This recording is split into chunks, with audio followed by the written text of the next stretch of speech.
première partie de ce débat, en quoi toutes ces nouvelles technologies, toutes ces innovations finalement vont modifier, permettre de mettre le patient au cœur de la médecine, véritablement. Antoine Poignant, justement, est-ce qu'on y va vraiment ? Est-ce que toutes ces technologies, toutes ces innovations vont permettre d'aller vers une médecine peut-être plus dynamique et de faciliter ce parcours du patient ? Alors oui, parce que y a une orientation gouvernementale qui est prise de passer d'une médecine de séjour à une médecine de parcours. Donc ça, c'est majeur. Heureusement qu'il y a cette orientation. Maintenant, il faut que dans le parcours de soins, le patient puisse s'y retrouver. Et si on veut avoir une place dans la vie numérique d'un patient, c'est sur son smartphone. Donc, qu'est-ce qu'il y a dans son smartphone qui l'aide à accomplir ce parcours ? Donc, aujourd'hui, on est au début de cette révolution. Et c'est clair qu'il y a un concurrent là qui est logique, qui est Apple, Google, Microsoft, Amazon, etc. Donc, la place que le parcours de soins numériques va avoir dans la poche du patient n'est pas gagnée. Elle reste à conquérir quand même. Et ça va permettre de coordonner encore un peu mieux, justement, tous les professionnels de santé autour du patient, ces nouvelles technologies, parce que là, il y a un enjeu. À condition qu'on soit capable de créer cet écosystème des données où on va laisser circuler de manière fluide des données d'hypertension et des données de glycémie du patient vers ses professionnels de santé. Un diabétique, par exemple, a besoin d'une prise en charge pluriprofessionnelle. Et donc, parfois, le cardiologue n'a pas accès aux données du médecin généraliste ou l'inverse. Pas du tout. Donc, on a un vrai problème. Bientôt peut-être ou... Ah, mais c'est le but. Ouais, c'est le but. Ouais. Donc, il y a une question d'interopérabilité. Donc, les données puissent être lues à droite et à gauche. Et puis, il y a aussi la notion de circulation des données un peu sécurisées et le fait qu'elles s'intègrent dans les logiciels métiers. Si on s'arrête à la porte du cabinet, si on s'arrête au Bluetooth dans la salle d'attente, ça ne marche pas. Il faut que ça rentre dans le logiciel métier du médecin. Or, c'est un marché qui est extrêmement fragmenté. Il y a plein de sortes de logiciels. Ils ne se parlent déjà pas très bien entre eux. Ouais, Dominique Pont, on voit que vous avez du pain sur la planche pour arriver à cette coordination. Est-ce que, par exemple, ce qu'on appelle la médecine à distance, est-ce que ça va peut-être permettre d'accélérer encore un peu plus ce virage ? La télémédecine, l'accès du patient à ses données de santé, l'accès du patient à des services numériques en santé, bien sûr que c'est naturel. Mais il y a deux gros sujets majeurs. Il faut qu'on ait l'humilité, le pragmatisme de pas fantasmer, parce que ça fait 20 ans que je suis sur le terrain dans le domaine du numérique en santé. On navigue perpétuellement entre le fantasme et la frustration. Donc il faut avoir l'humilité de dire, construisons proprement, pas à pas, un système cohérent. Et aujourd'hui, le numérique en santé, que ça soit vu du citoyen ou vu du professionnel de santé, c'est le bazar. C'est le bazar parce que les fondations ne sont pas bien posées et il y a des choses techniques, pas forcément très sexy ou très glamour, qu'il faut faire. On n'a pas le choix. Par exemple, il faut qu'on ait absolument en France un identifiant numérique de santé pour chaque citoyen. Ça paraît tout bête, mais comment vous voulez échanger entre une pharmacie, un médecin, un hôpital, une donnée de santé pour bien suivre le patient si on ne sait même pas numériquement de quelle personne on parle? Donc ça, c'est des choses qui auraient dû être faites déjà depuis 15 ou 20 ans et qu'il faut aborder maintenant de façon concrète, très volontariste, à marche forcée. Parce que c'est un petit peu comme la fondation d'une maison. Tant que vous n'avez pas ça, vous construisez sur du sable. Ouais. Donc toutes ces informations-là, un petit peu techniques de base, les pouvoirs publics de façon ultra volontariste doivent se ressaisir, retrouver une position régalienne et dire aux acteurs du privé, les pouvoirs publics, nous on fait les fondations pour garantir l'éthique, la sécurité, parce qu'on est garant de l'intérêt général, mais vous, écosystème privé, sur ces fondations-là, vous créez l'innovation. C'est ce modèle-là qui n'a pas été bien construit ces 15-20 dernières années. La porte d'entrée, c'est cet identifiant numérique un peu universel pour chaque patient, sinon ça ne pourra pas se Pour chaque patient, mais aussi pour chaque professionnel. Pour chaque professionnel aussi. Ouais. Chaque acteur de santé, on en parlait tout à l'heure, pas que le médecin. Le médecin, l'infirmier, le kiné, voilà, tous ces gens-là, on n'a même pas d'identifiant numérique. Donc, comment peut-on construire quelque chose de cohérent sans ces fondations de base ? Pierre, hein, ces premières pierres qu'il faut poser absolument. Et ça, il y a des freins. Non, mais ça sera... C'est bon, là vous... Non, je pense que, franchement, très honnêtement, il y a un alignement de planètes. Tous les acteurs de territoire, voilà, tout l'écosystème, les professionnels de santé, les gens de l'informatique, les pouvoirs publics, tout le monde maintenant, il faut y aller. Il y a un alignement de vision. C'est maintenant maintenant, il faut qu'on avance de façon concrète. C'est le petit défaut à la française d'intellectualiser les choses. Maintenant, il faut être concret, il faut avancer. Accélérer, il faut, voilà, ok. Antoine, ouais. J'aurais une question pour Dominique. Tout de même, les cartes professionnelles de santé, ça fonctionne? Moi, je suis médecin, j'ai ma CPS, elle me sert pour m'authentifier. Est-ce qu'on ne pourrait pas partir de ça? Est-ce que c'est pas la fondation? Ah, mais franchement, pour très bien connaître le sujet de la carte professionnelle de santé, qui est quand même un bout de plastique, hein, oui, avec une puce dessus. Oui. Dans plein de cas d'usage du numérique aujourd'hui, elle n'est pas utilisable dans la vie réelle. Pourquoi? Parce qu'il y a beaucoup d'usages en mobilité. Souvent, elle est bloquée au secrétariat du médecin pour télétransmettre les feuilles de soins. Donc, rien que ça empêche d'avoir quelque chose de cohérent. Donc, dans Ma Santé 2022, d'ici 2022, il y aura une e-carte du professionnel de santé sur smartphone. Pour vivre dans le monde d'aujourd'hui, on ne peut pas rester 30 ans avec un bout de plastique, c'est plus possible. Tout à fait. On voit bien l'intérêt d'un informaticien au cœur de la médecine. Et d'ailleurs, on voit bien que le numérique est transverse à tous les chantiers de Ma Santé 2022. Hein. Oui, tout à fait. Et c'est évidemment au cœur. Antoine Poignant, demain, si on se projette, on a vu là dans le reportage des équipements vraiment de pointe. Quels seront-ils ces équipements chez tous les professionnels de santé? Comment vous voyez l'évolution dans ce domaine?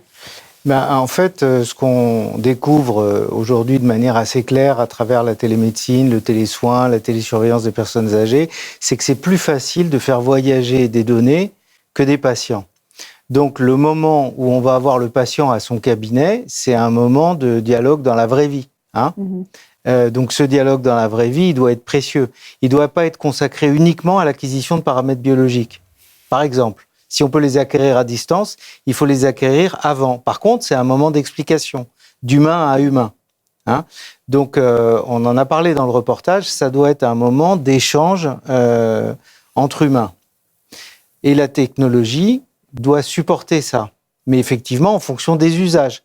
C'est-à-dire que si je vais faire une visite à domicile et que je ne peux pas émettre de feuilles de soins, c'est bête. Oui, ok, donc c'est vraiment au service de l'humain et des usages. Absolument. Et pas en remplacement.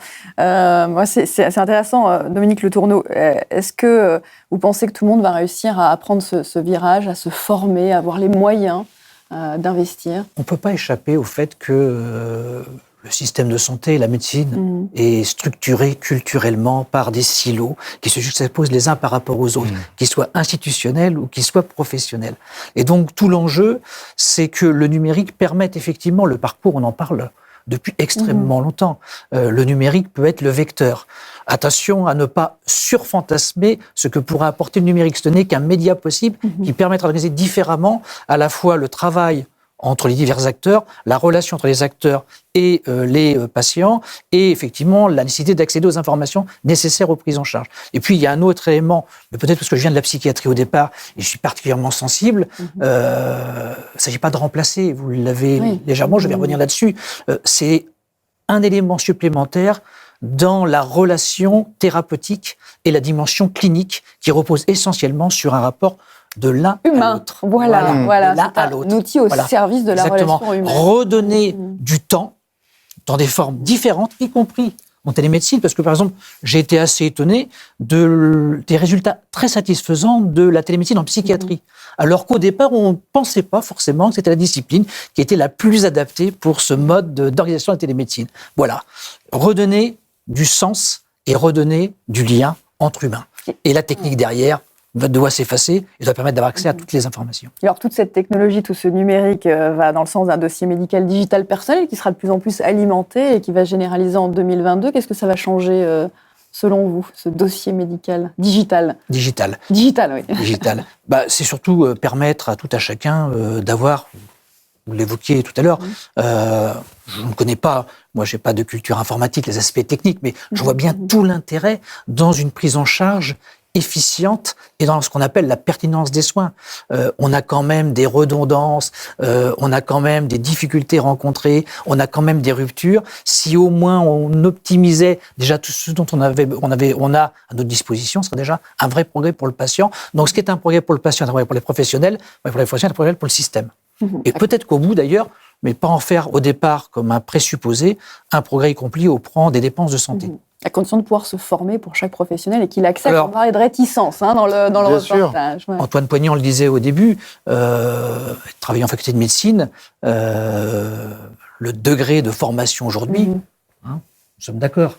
Je pense que là, il y a un vrai levier. Et effectivement, mais je sais que les doyens y travaillent. C'est un vrai sujet. Et puis, l'évolution d'une faculté de médecine et d'une faculté de santé, en intégrant l'ensemble des acteurs et pas uniquement les acteurs directement dans le soin, sont des éléments intéressants pour poser ces questions-là et ouvrir les perspectives de formation de l'ensemble des acteurs, à commencer par les médecins. Ça ne se fera pas sans les médecins. Ça ne se fera pas. Ça ne se fera pas, Antoine Poignon, sans les médecins. Il faut éduquer les médecins, donc on appelle ça la littératie numérique. Ça veut dire le b.a.-ba du numérique, comprendre. Un citoyen, par exemple, il faut qu'il comprenne qu'il expose ses données sur un Wi-Fi public non sécurisé. Personne ne le sait. Donc il faut que les gens comprennent ce qu'ils font avec leurs données de santé. Si on a, par exemple, un objet connecté, une montre connectée, où est la valeur dans ces données ? Comment elle circule ? Donc, il faut être capable de comprendre ça. Le médecin doit le comprendre, son patient doit le comprendre et tous les professionnels de santé aussi. Donc, sinon, on a le risque qui a été souligné tout à l'heure, que les GAFA, donc les acteurs du privé, vont commencer à certifier l'identité. Et à partir de là, ils prennent le rôle de l'État, si l'État ne tient pas son rôle. Et la question de l'éthique se pose. Alors, comment justement l'éthique médicale, la garantir cette éthique médicale et que la machine, donc les GAFA, ne prennent pas le dessus ? Il y a plusieurs sujets autour de ça et je souscris totalement à ce qui vient d'être dit. On n'est pas des Américains, on n'est pas des Chinois. Notre culture à nous, en France et en Europe, notre tradition de pensée, ce qui nous lie culturellement, c'est l'humanisme. C'est cette tradition de pensée humaniste qui date du XVIIIe siècle. Donc si on arrive à faire qu'en France, de façon très emblématique, le numérique en santé soit inscrit dans une dimension éthique et humaniste, là, on embarquera tous les acteurs de santé. Parce que en France, le secteur de la santé, c'est quoi ? C'est des humains qui sont censés prendre soin d'autres êtres humains. Si nous, on n'est pas humaniste, qui va l'être ? Dans quel secteur on va l'être ? Donc chaque fois que, sur le terrain, au contact des soignants, au contact des patients, au contact des professionnels de santé, on prouve pas à pas, brique à brique, humblement, que le numérique est fait pour soigner mieux, pour sanctuariser la relation soignant-soigné, qu'il est respectueux de la vie privée. À ce moment-là, dans notre pays, on est capable d'engager le changement. Donc moi, ce à quoi je crois profondément, c'est que le cadre éthique qui doit être posé, et le cadre éthique, c'est pas un truc technocratique. Le cadre éthique, c'est la pratique des soins avec du numérique. Quand une infirmière est derrière un écran et qu'elle touche plus la main de son patient, est-ce que c'est éthique ? Est-ce que c'est ça qu'on veut en France ? Par contre, est-ce qu'on veut pas un numérique en santé qui permet à une aide-soignante qui rassure son parent qui a peur parce qu'il vient d'apprendre qu'il a un cancer dans son hôpital et que cette aide-soignante, elle continue de chatter avec lui à domicile pour continuer de le rassurer. C'est ça le numérique qu'il faut qu'on construise en France. Donc une fois que ça, c'est vraiment notre cœur de valeurs commun avec des gens spécialistes d'éthique et c'est vraiment au cœur de Ma Santé 2022. Après, il faut avoir le pragmatisme de construire concrètement une plateforme numérique garantie par les pouvoirs publics, parce que si on continue encore 10 ans à intellectualiser dans les salons, c'est les GAFA qui vont prendre le pas. Ils sont déjà en train de le Oui, mais, faire. mais sincèrement, je pense qu'il y a vraiment la capacité, une fenêtre de tir, parce qu'il y a un alignement des acteurs qui disent non, on doit avoir notre souveraineté pour sous-tendre avec des outils techniques notre tradition de pensée et notre socle de valeurs. Et vraiment, je pense que la e-santé peut être même un exemple emblématique par rapport à l'éducation, à la recherche, etc. Vraiment, profondément, j'y crois et je ne suis pas un utopiste. Si je voudrais rebondir sur ce que vous évoquiez, Dominique Pont, je crois que la fenêtre de tir, excusez-moi de la métaphore, elle est assez étroite. On a perdu énormément de temps. Et effectivement, c'est maintenant. Si on loupe le coche, effectivement, je pense que même notre culture européenne, humaniste, à un moment donné, sera confrontée à des acteurs qui seront au-dessus de cela. Et donc, effectivement, la fenêtre de tir, c'est pas ici et maintenant, parce que c'est un côté un petit peu... Mais c'est bien de ça dont il s'agit, quoi. Pour être sur les territoires en permanence, je fais le tour de France de la e-santé, on rencontre tout le monde, tous les acteurs, des soignants, des startups, etc. Il y a un alignement de valeurs, et la feuille de route qu'on propose, qui est une feuille de route humble, très pragmatique, mais très volontariste, en fait... emporte l'adhésion. Et en fait, si au niveau des pouvoirs publics, on est vraiment cohérent et qu'on prouve qu'on fait ce qu'on a dit, je suis persuadé qu'on va retrouver cette dynamique et qu'on peut vraiment recréer et un modèle et un espoir, mais surtout des usages, parce qu'il y a un foisonnement d'énergie partout en France qui fait chaud au cœur. C'est juste maintenant, il faut qu'on apprenne à tirer dans la même direction. L'intelligence artificielle, alors pour aller sur ce domaine-là, est-ce qu'il faut en avoir peur ou est-ce qu'au contraire, il y a des formidables opportunités, notamment en termes d'aide au diagnostic, par exemple ? À nouveau, on est dans un sujet où il faut qu'on définisse notre éthique. L'éthique des décisions et l'éthique des algorithmes. Enfin, vous imaginez, c'est vertigineux tout ce qu'on peut imaginer dans les modèles. Voilà, dans les 30 à 40 prochaines années, on va avoir des choses... Concrètement, des exemples? Je pense qu'il y aura des moments, on se posera la question, un patient pourra se poser la question en se disant je pose une question sur Google qui va totalement répondre à partir de tout un tas de paramètres qu'aucun médecin pourra collecter par lui-même. Et est-ce qu'il faut que je croie à un être humain qui est peut-être limité en champ de traitement de données, mais qui a peut-être une intuition humaine versus un algorithme qui a plein de données objectives et qui va me proposer un diagnostic opposé. Comment on va faire pour décider? Et moi, il me semble que ce qu'il faut d'abord poser, c'est ce qu'on veut faire de notre système de santé français. Et ma conviction profonde, c'est qu'il faut absolument qu'on défende une vision où le professionnel de santé est pivot, où le patient est acteur, où la question de l'éthique est un sujet vivant qui doit être en permanence questionné et qu'on ne balaye pas ça d'un revers de main en fantasmant sur la technologie qui va tout résoudre. Intuition versus algorithme. Alors, allez-y. Je voulais simplement dire que l'intelligence artificielle, vous l'évoquiez précédemment, entre fantasmes et opposition stricte pour différentes raisons. Je pense qu'il y en a entre deux.